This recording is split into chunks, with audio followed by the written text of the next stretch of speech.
Halo Sobat Pengawasan, kita berjumpa lagi pada acara podcast BPKP.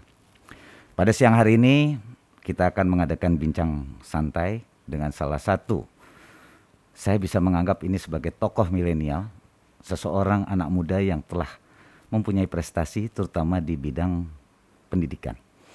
Saat ini yang bersangkutan bekerja di BPKP sebagai salah satu shop koordinator dan juga yang bersangkutan adalah lulusan dari program kedokteran di Universitas Luar Negeri.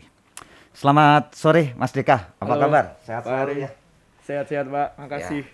Mas Deka ini dengan usia yang sangat muda, ada 25 tahun Mas? 25 tahun Pak semangatnya. 25 tahun. Usianya? Saya 36 36 tahun ini. ya.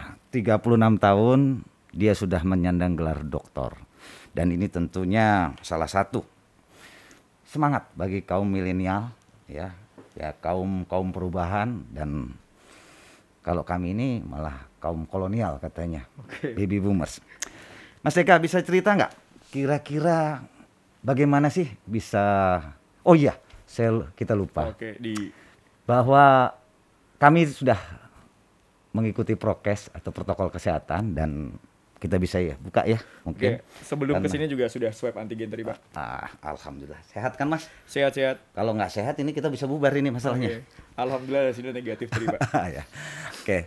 Mas Eka bisa cerita nggak kira-kira apa sih, bagaimana ya pada saat itu Mas Deka bisa meraih posisi atau gelar kependidikan yang tertinggi tersebut? Apalagi luar negeri loh ini. Kalau saya aja dalam negeri 53 tahun baru dapat. Anda berapa? 34 ya waktu 36 itu. Ya? 36 udah dapat. Bagaimana sih itu? Pada saat itu ceritanya lah, kiat-kiatnya. Oke. Kalau bercerita soal bagaimana kemudian saya bukan mencapai sih sebetulnya, menjalani proses sampai kemudian berakhir di posisi yang sekarang, terutama dari pendidikan itu agak-agak harus flashback ke belakang Pak. Karena saya kan sebelum lulusan STAN D3, kemudian beberapa kali penempatan ke daerah di Kalimantan Timur dan juga di Maluku Utara. Dan pada akhirnya ketika di daerah tersebut kita berkesempatan langsung untuk melihat kondisi di daerah itu seperti apa. Jadi sebetulnya semangat saya untuk sekolah itu dengan melihat kondisi yang saya temukan di lapangan gitu. Kondisi setelah Indonesia desentralisasi, tapi gap atau deviasi pembangunan antar daerah sedemikian besarnya, itu saya ingin mencari tahu sebetulnya. Kenapa sih? Apa yang menyebabkan adanya deviasi atau gap pembangunan antar daerah itu? Itu yang kemudian menjadi salah satu saya merasa saya punya interest yang besar di area sana, dan saya ketika nanti akan melanjutkan sekolah punya semangat untuk mencari tahu kenapa, apa sebetulnya isu mendasar dari adanya gap-gap pembangunan yang ada antar daerah ini gitu. Jadi kalau bisa saya lihat bahwa Anda pada saat melanjutkan sekolah didorong oleh melihat satu simptom atau gejala pada saat itu. Iya. Dan gejala itu yang mendorong Anda bisa melewati segala effort yang ada ini. Pada saat Anda sekolah, Anda ini kan lulusan dari London University ya. University of London. Itu kan jarang-jarang loh sekarang itu saya lihat orang bisa sekolah. Nah, bagaimana sih pada saat itu pengalaman Anda sekolah di sana? Ada nggak sih semacam, kalau sekarang kan banyak cerita-cerita nih ya, kalau dari negara-negara Asia atau Asia Tenggara seperti Indonesia, sekolah di luar negeri itu ada perbedaan atau ada hal-hal yang bisa Anda ceritakan nggak di selatan ini? Kalau bercerita soal gambaran kuliah di luar negeri dan kenapa kemudian saya memutuskan kuliah di luar negeri, itu sepertinya bercerita soal ini sih, keinginan untuk mendapatkan perspektif-perspektif yang segar gitu ya. Jadi saya ingat banget waktu itu salah satu pewawancara beasiswa saya itu tanya gitu. Ini kan kalau berbicara atau mau belajar soal kebijakan publik atau berbicara soal desentralisasi, misalnya otonomi daerah, kan nggak perlu belajar sampai ke luar negeri. Di UGM pun ada, di UI ada. Tapi kenapa kemudian memilih di luar negeri gitu? Itulah apa perbedaannya kira-kira di situ tuh? Bedanya adalah kalau masalah buku, sekarang kita bisa dapat semua materi-materi buku itu di internet, online semuanya ada, Google Scholar, semua jurnal, semua bercerita soal materi-materi itu. Tapi ketika kita berinteraksi langsung dengan pikiran-pikiran yang mewakili perspektif dari negara-negara berbeda, itu saya pikir salah satu hal yang membuat kita merasa bahwa kuliah di luar negeri itu banyak untungnya gitu. Ketika kita melihat atau berbicara soal katakanlah situasi ekonomi atau situasi pendidikan di suatu negara, dengan kita berinteraksi dengan banyaknya mahasiswa-mahasiswa dari negara lain, kita akan dapat perspektif atau insight-insight yang baru yang kadang-kadang nggak kita kepikiran gitu. Kecuali kalau kita sama orang Indonesia kan pasti bisa diasumsikan hasil pemikirannya atau hasil persepsi kita itu mungkin akan sama gitu. Tapi dengan orang luar kita bisa mendapatkan perspektif yang berbeda. Itu yang pertama, dari lingkungan pergaulan dan juga networking. Terus yang kedua, berbicara soal akademisi, Pak. Profesor, kemudian dosen-dosen yang membimbing kita. Kadang-kadang saya takjub dengan orang-orang yang lebih tahu banyak soal Indonesia dibandingin dengan kita sendiri. Atau bahkan mereka bisa melihat Indonesia dari perspektif yang tidak pernah kita pikirkan sebelumnya. Nah, hal seperti itu adalah salah satu atau salah dua hal lah ya yang membuat kenapa memutuskan sekolah di luar negeri, karena tadi mendapatkan perspektif yang berbeda. Itu salah satu manfaat dari kita untuk kuliah di luar negeri. Kalau di Indonesia saya pikir ceritanya akan lebih banyak sama gitu ya. Gitu, Pak Heri. Tadi cerita kata menurut Mas Deka ya, saya panggil nama aslinya kan Dwi Kristanto ya. Dwi Kiswanto, betul. Dwi Kristanto, tapi mungkin karena Deka nama Siap. di Inggris ya pada saat itu. Jadi, nah tadi Anda bercerita bahwa ada profesor-profesor luar negeri yang lebih tahu, lebih memahami. Kalau quote and quote saya bilang lebih memahami di situ, dia bisa melihat dalam perspektifnya dia. Itu mereka kira-kira ya kan, Anda berinteraksi dengan mereka. Mereka bisa mendapatkan data itu dari mana itu pada saat itu? Kebanyakan dari mereka adalah Indonesiani sejati. Dalam arti kata ketika mereka melakukan riset atau kajian Indonesia, mereka akan dengan berdedikasi 100% mengerahkan semua waktu dan tenaganya untuk mencari tahu gitu. Saya bahkan bertemu dengan beberapa Indonesianis yang traveling atau berkeliling dari satu pulau ke pulau yang lain naik ferry.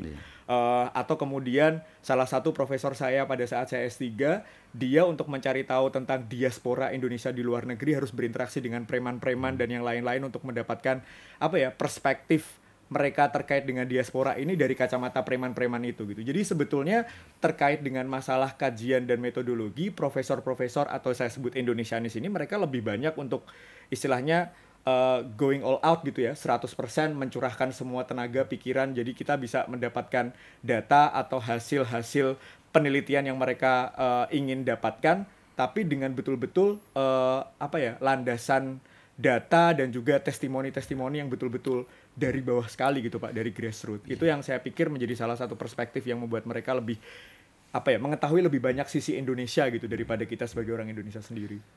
Ya, kalau saya tangkap dari argumen Anda bahwa memang ada satu riset yang konsisten terhadap Indonesia, dan yang kedua yang paling penting adalah cinta Indonesia. Betul. Gitu ya. Yeah. Yang kita.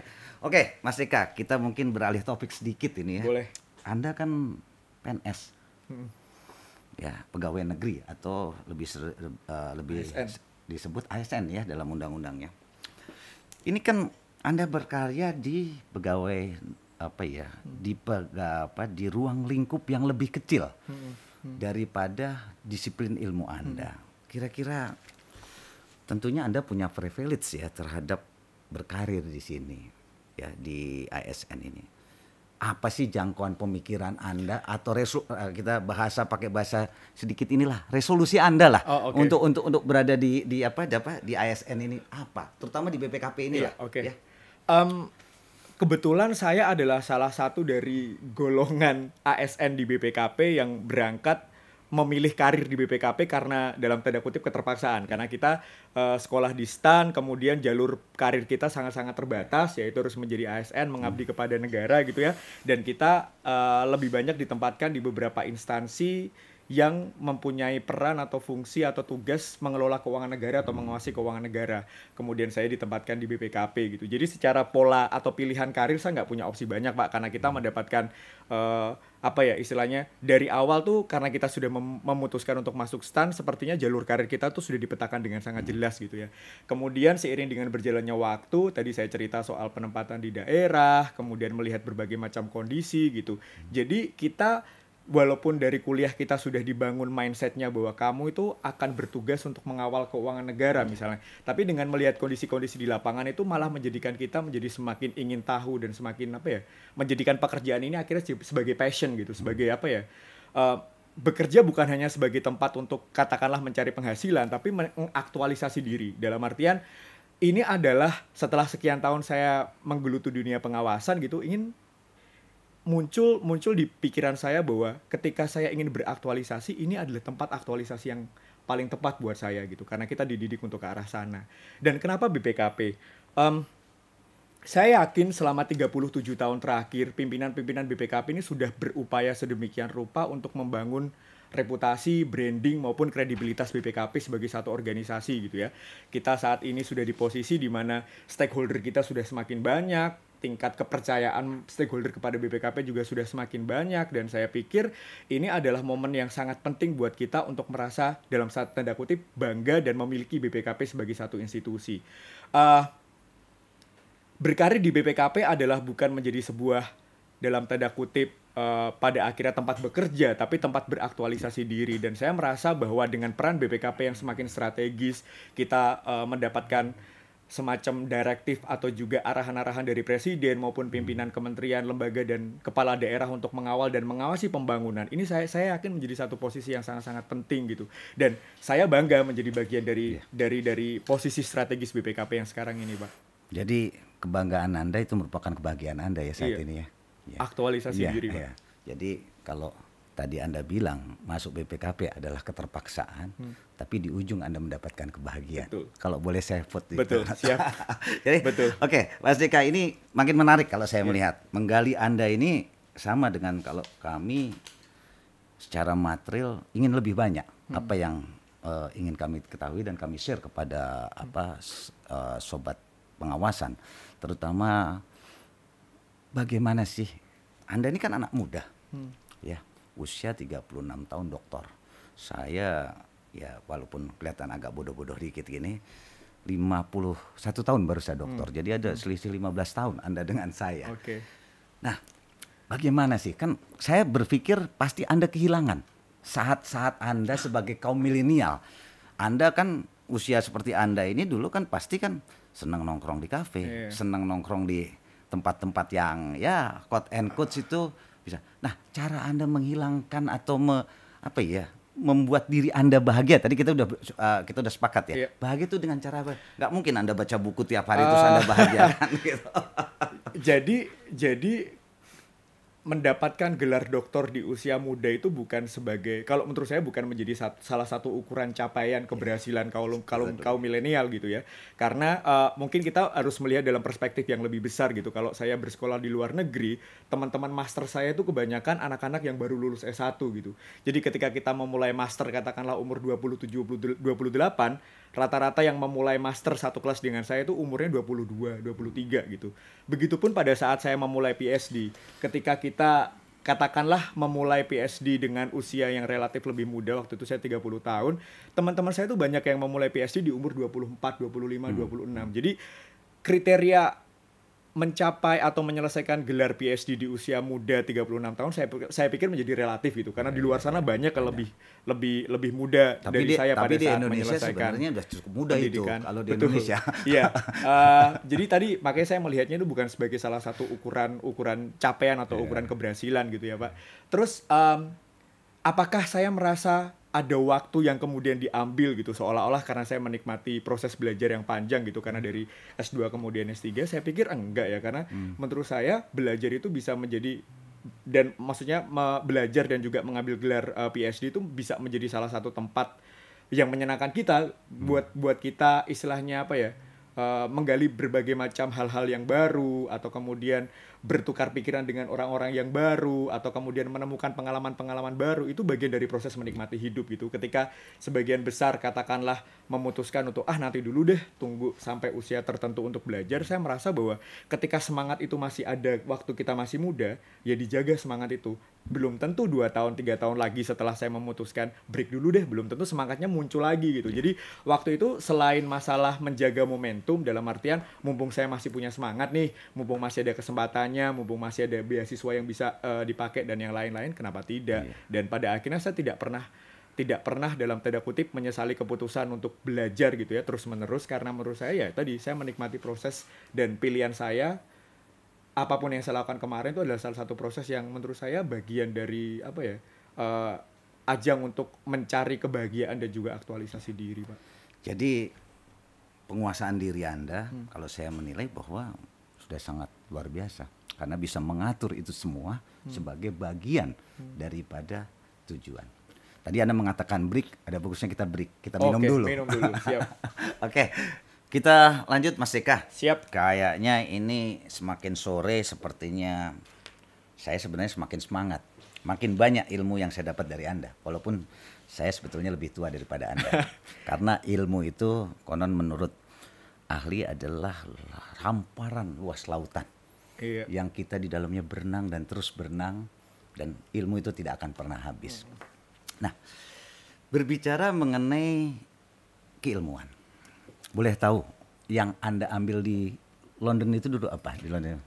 Oke, pada saat saya S3 kemarin, departemen saya sebetulnya itu Departemen Politics dan International Studies. Tapi riset yang saya kerjakan adalah terkait dengan public management, public policy, dan juga ada sedikit sangkut pautnya dengan politik. Karena supervisor saya kebetulan juga punya expertise soal politics dan public management di Indonesia.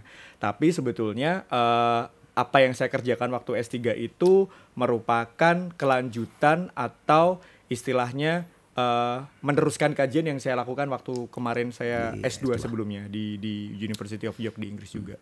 Jadi kalau tadi mengenai apa manajemen Public management dan juga politik ya. Politik. Nah, kaitannya sekarang dengan posisi Anda di BPKP ini. Itu bagaimana? Kira-kira apakah seluruhnya bisa diterapkan ilmu-ilmunya atau memang ilmu Anda ini Anda ambil sebagian atau mungkin akan diterapkan by to future atau nanti di masa yang akan datang? Oke, saat ini kan saya menjabat sebagai subkoordinator penelitian pengawasan di Puslitbangwas BPKP.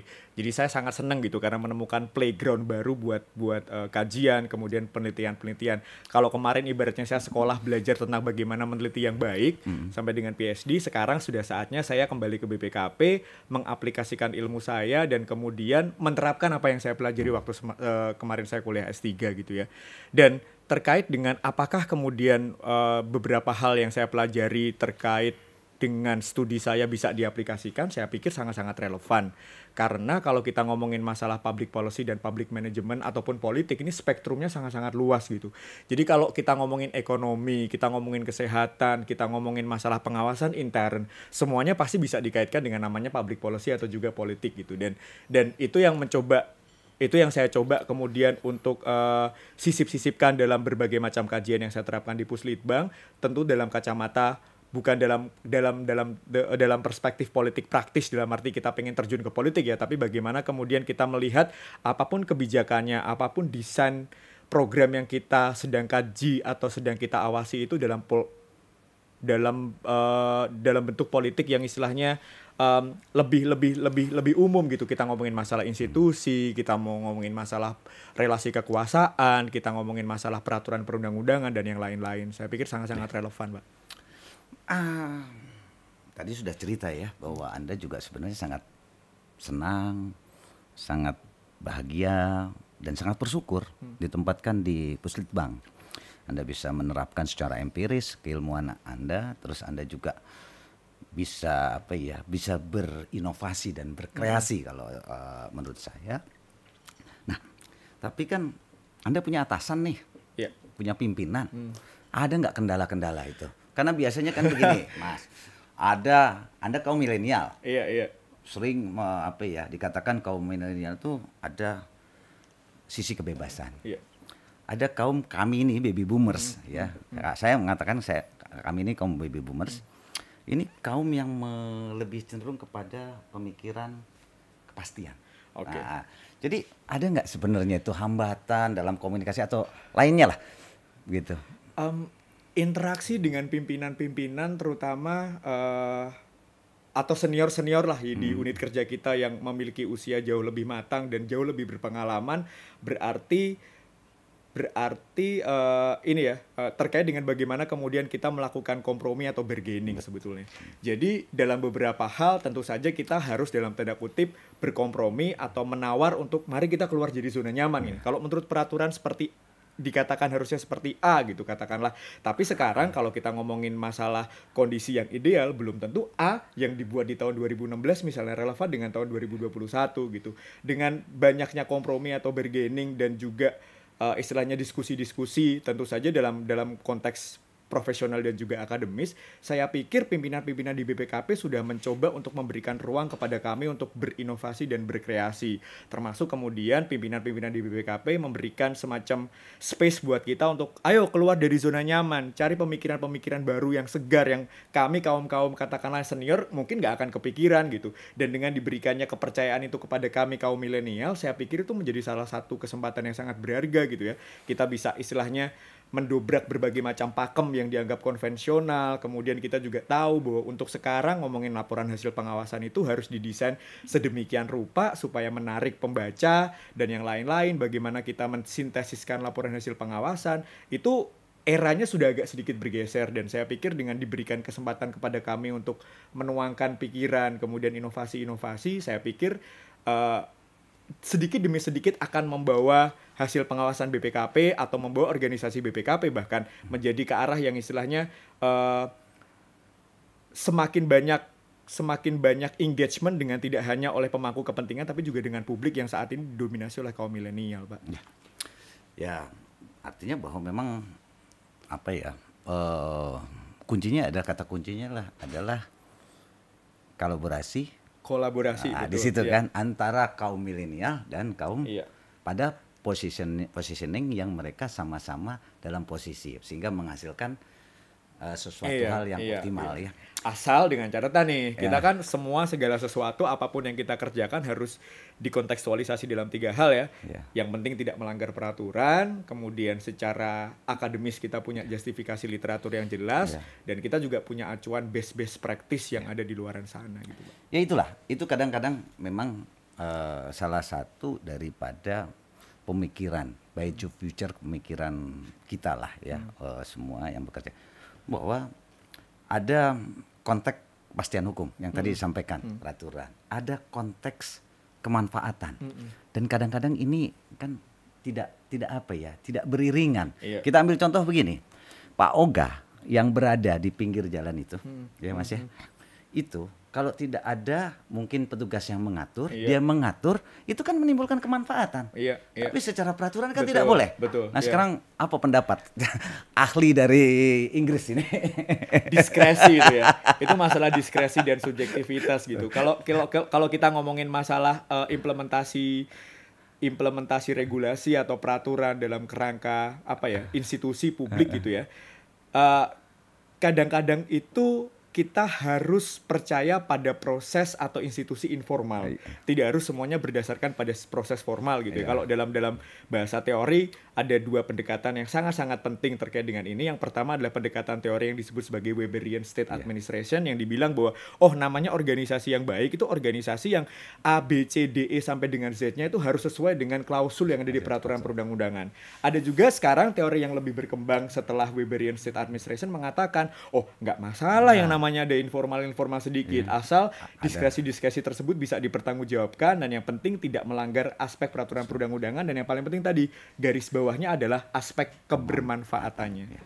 Jadinya aspek utility-nya atau utilitasnya itu terpenuhi. Ya setuju saya. Kalau memang itu yang menjadi landasan teori, dan mungkin memang negara modern suatu saat yang akan datang itu akan mengarah ke sana. Karena yang konvensional, yang peraturan itu akan mengiringi. Kita bisa lihatlah kejadian. Wah, saya akan lari ya, bukan lari. Kalau lari capek juga ya Mas ya. Nah, kita akan sedikit beda topik. Tadi saya sudah menanyakan kepada Anda bahwa ternyata tidak ada hambatan untuk bekerja sama, berinteraksi antara kaum milenial dan kaum baby boomers lah ya, kami ini. Nah, pada saat nanti seumpamanya ini kita berpikir the great idea atau berpikir masa depan ya. Anda dalam posisi kami kira-kira apa yang Anda mau kerjakan nantinya? Ini pertanyaannya sedikit hypothetical karena saya belum berada di posisi Bapak, dan saya nggak tahu nih 5-10 tahun lagi saya menjadi apa dan menjadi siapa gitu ya. Tapi Nggak, kita anggap Anda nanti suatu saat menjadi seperti yang Anda inginkan. Tadi kan Anda mengatakan bahwa Anda sangat cinta pada BPKP. Iya, Anda ingin membangun. Nah, pembangunan apa kira-kira kalau Anda pada posisi-posisi seperti kami ini gitu. Menjaga kredibilitas, reputasi, dan branding organisasi menjadi salah satu aspek penting buat saya. Kalau kita ngomongin masalah going concern gitu ya, saat ini kepercayaan yang besar kepada BPKP, peran yang sangat besar BPKP harus dijaga terus-menerus. Dengan kita punya reputasi yang baik, dengan kita punya kredibilitas yang baik, otomatis kepercayaan stakeholder pada kita semakin baik gitu. Dan terkait dengan bagaimana kemudian menjalankan organisasi, saya pikir sekarang kita sudah berada di track yang lumayan betul. Dalam artian, kolaborasi tadi yang Pak Eri sampaikan, kemudian bagaimana pimpinan memberikan kesempatan bagi anak-anak muda untuk terus ikut berkontribusi, menuangkan berbagai macam gagasan-gagasan yang katakanlah dulu dianggapnya nggak bisa kayak gitu di birokrasi gitu. Sekarang kita udah di dunia di mana hal tersebut mungkin gitu ya. Saya akan melakukan hal yang sama gitu. Saya akan tetap memberikan kesempatan untuk inovasi-inovasi baru, ide-ide baru yang segar silahkan bermunculan, dan apa yang kemudian bisa diterapkan untuk menjadikan BPKP menjadi salah satu organisasi yang lebih baik ya tidak harus istilahnya dicegah atau dihambat gitu. Itu adalah salah satu mindset bagaimana kemudian kita menjaga momentum perubahan organisasi BPKP menjadi lebih baik gitu ke depan, Pak. Salah satu ciri kepemimpinan adalah menciptakan atau mentransformasi dalam generasi yang akan datang, ya kan? Seperti Anda saat ini, Anda adalah ciptaan dari transformasi atau penyiapan sebagai pemimpin yang akan datang. Nah, nanti Anda pun mungkin pada saat akan menjadi pemimpin akan menyiapkan seperti itu, tapi mungkin dimensinya akan berbeda. Dan saya yakin itu pasti Anda setuju untuk itu, karena salah satu transfer knowledge dan sharing knowledge itulah ada bagian untuk menyiapkan pemimpin. Nah, pemimpin di masa depan, terutama di pengawasan saat ini, karena kita yakin bahwa pengawasan ini adalah urat nadinya daripada sistem pemerintah yang ada. Akuntabilitas dan tata kelola itu adalah kuncinya. Nah, kira-kira bagaimana pendapat Anda mengenai ini? Dalam menyiapkan generasi-generasi yang akan datang ini nanti, atau apakah kira-kira ini kita berpikir ontologi. Ontologi. Ontologi. Nah, itu kira-kira apakah masih sama seperti ini atau mungkin juga dimensinya akan jauh lebih berbeda? Karena sekarang aja kita bisa lihat lebih senang orang bekerja di tempat yang terbuka atau working space daripada di kantor. Kira-kira sistem kerja di birokrasi itu sudah berkembang sedemikian rupa gitu ya. Yang dari dulu kita punya batasan-batasan atau sekat-sekat tertentu, sekarang sudah mulai luntur gitu. Kerja kita akan sangat-sangat progresif, terutama dengan adanya anak-anak baru, anak-anak muda yang punya istilahnya mindset pemikiran atau bekerja yang baru yang seperti apa, kemudian konsep kantor yang tidak harus menjadi istilahnya satu-satunya tempat bekerja, karena kita bisa bekerja dari mana saja. Dan yang paling penting adalah dengan berkembangnya teknologi informasi dan yang lain-lain, saya pikir organisasi kita juga harus menyiapkan dirinya untuk selalu bertransformasi. Kalau bahasa kerennya kan kita artinya harus adaptif dan juga responsif sama perubahan lingkungan strategis gitu ya. Dan dari aspek pengawasan sendiri, karena itu core bisnisnya BPKP, saya pikir upaya untuk terus adaptif dan responsif terhadap perubahan lingkungan strategis itu menjadi hal yang sangat tidak bisa dihindari gitu. Bagaimana kemudian sekarang APIP katakanlah, karena BPKP juga berfungsi sebagai salah satu auditor internnya Presiden, kita juga membina APIP-APIP yang ada di daerah. Bagaimana kita bisa memberikan mindset bahwa untuk berubah itu adalah sesuatu yang sangat penting dan tidak bisa terhindarkan. Dan berubah itu adalah tujuannya supaya mindset pengawasan kita juga tidak hanya sekedar dalam tanda kutip mengadili atau mengawasi gitu, tapi supaya peran consulting ke depan bisa lebih ditambah, dalam artian kita bisa menjadi strategic partner bagi stakeholder kita tidak hanya memberikan insight, tapi juga bahkan memberikan foresight ke depan akan seperti apa. Dan tantangan-tantangan yang besar ini saya pikir adalah hal-hal yang harus dari sekarang mulai kita pikirkan, dan saya pikir BPKP sudah menjalankan ini dan tracknya sudah benar, Pak. Ya, BPKP memang sudah mempersiapkan itu. Saat ini kan memang kita lihat salah satu ada skema manajemen talenta dan lain sebagainya. Saya pikir ini satu hal yang kita persiapkan untuk 10 tahun atau 20 tahun ke depan. Dan mungkin pada zaman Anda lah nanti akan menikmati. Mas Eka, ini kita sudah di penghujung acara ya. Dan saya sungguh banyak dapat ilmu dari Anda, walaupun Anda seorang anak muda kaum milenial dan kami kaum baby boomers yang lebih dulu. Banyak sekali bagaimana Anda mempunyai resolusi, mempunyai visi, mempunyai misi, dan yang terpenting saya melihat bagaimana cara Anda berpikir untuk aktualisasi atau melaksanakan apa keinginannya. Dan saya pikir semua anak muda terutama di BPKP mudah-mudahan berpikir seperti Anda ini. Sebelum mungkin mengakhiri acara ini, apa kira-kira pesan Anda terhadap terutama mungkin secara umum anak-anak milenial yang ingin masuk BPKP dan juga teman-teman yang ada di dalam yang sudah ada di BPKP ini kan banyak juga. Kalau proposisi sekarang itu anak muda itu sekitar 38% atau bahkan lebih dari itu ya. Nah, itu kan. Nah, ini apa kira-kira pesan Anda untuk itu? Ini buat seluruh kaum milenial yang ada di BPKP atau Sopwas secara umum ya. Terlepas dari berapapun usia Anda sebetulnya sih, bahwa setiap dari kita itu pasti punya yang namanya passion, pasti punya yang namanya cita-cita, pasti punya yang namanya apa yang kita sukai dan apa yang tidak kita sukai gitu. Dan percayalah, apapun pekerjaan kalian saat ini, semua yang kalian kerjakan itu penting.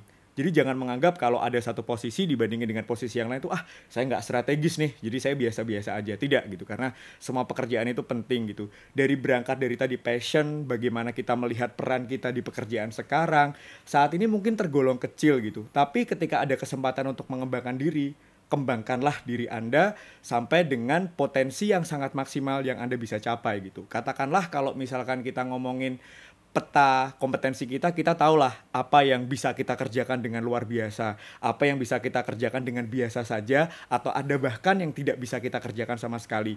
Ketahui itu dulu, kemudian ketika ada kesempatan untuk mengembangkan diri, ambil kesempatan itu. Bisa salah satunya dengan sekolah katakanlah, tidak usah menunggu katakanlah mencapai usia tertentu untuk nanti dulu deh, lagi enak-enaknya kerja nih, kuliah mah bisa nanti-nanti aja gitu. Enggak. Menurut saya ketika ada kesempatan sekolah, silahkan langsung lanjut sekolah. Tapi jangan pernah untuk pergi sekolah hanya karena satu, melihat orang lain sekolah jadi kita merasa terintimidasi. Misalnya nih, si A, B, C, D sudah sekolah dokter nih, saya harus sekolah dokter dong. Atau katakanlah semua teman seangkatan saya udah pada S2, berarti saya doang nih yang belum S2, jadi saya harus S2. Itu juga salah satu mindset yang keliru. Kamu harus menjalankan atau melanjutkan pendidikan ke jenjang yang lebih tinggi ketika kamu merasa siap dan ketika kamu merasa butuh. Jangan pernah melanjutkan pendidikan hanya karena terintimidasi atau melihat orang lain melanjutkan pendidikan gitu ya. Saat ini sekolah sudah banyak kesempatan untuk belajar di luar negeri, baik melalui beasiswa, dengan berbagai macam beasiswa ataupun di dalam negeri. Saya pikir dua-duanya juga sama saja secara kualitas gitu ya. Tinggal bagaimana kita mempersiapkan diri untuk memilih jalur yang mana. Dan ketika kita memilih untuk katakanlah sekolah di luar negeri dengan jalur beasiswa, sekali mencoba tidak dapat gitu misalnya, jangan patah semangat. Karena intinya proses untuk kita mencari beasiswa itu akan sangat-sangat rumit dan sangat-sangat kompleks gitu ya, tergantung dari beasiswa yang kita ikuti. Tapi saya pikir semua platform beasiswa juga punya tujuan yang sama, memberikan kita kesempatan untuk belajar di luar negeri supaya kita berkontribusi dan kita bisa menjadi manfaat buat organisasi kita atau buat masyarakat. Jika kamu gagal, jangan pernah berhenti untuk mencoba lagi. Gagal sekali, coba sekali lagi. Karena kalau menurut saya, tidak ada sebetulnya namanya kegagalan. Kegagalan itu, yang gagal adalah rencananya, tapi tidak pernah manusianya. Sekali kamu gagal, kamu harus mencoba lagi. Karena kalau kamu berhenti mencoba, berarti kamu adalah definisi kegagalanmu itu sendiri. Gitu. Sungguh luar biasa. Ya, inilah sebetulnya yang memang harusnya dan mungkin akan dimiliki oleh setiap anak milenial nanti ke depan. Sekali lagi terima kasih. Siap, sama-sama. Kalau boleh saya terakhir bahwa dalam saya bilang diskusi ya, diskusi hari ini, kata kuncinya adalah gantungkan cita-citamu setinggi langit. Setuju. Jangan patah semangat. Jangan patah semangat. Kalau anggap ini sebagai mimpi, perjuangan terberat adalah mewujudkan mimpi tersebut. Dan tidak ada kata-kata gagal. Oke, terima kasih Mas Tika. Siap. Sehat selalu. Sampai ketemu ya. Siap, di acara Pak. Yang lain. Siap. Oke, sobat pengawasan. Tadi kita sudah sama-sama menyimak acara diskusi ringan dengan seorang milenial yang bekerja di BPKP, dan kita sudah sama-sama menyaksikan, mendengar apa yang disampaikan di dalam diskusi ini, dan tentunya ini suatu pembelajaran yang baik bagi khususnya buat saya dan juga mungkin buat kita semua. Di akhir acara ini saya mengucapkan terima kasih kepada seluruh sahabat pengawasan, dan kita akan berjumpa kembali di season atau acara yang lain. Salam sehat selalu, Sobat Pengawasan.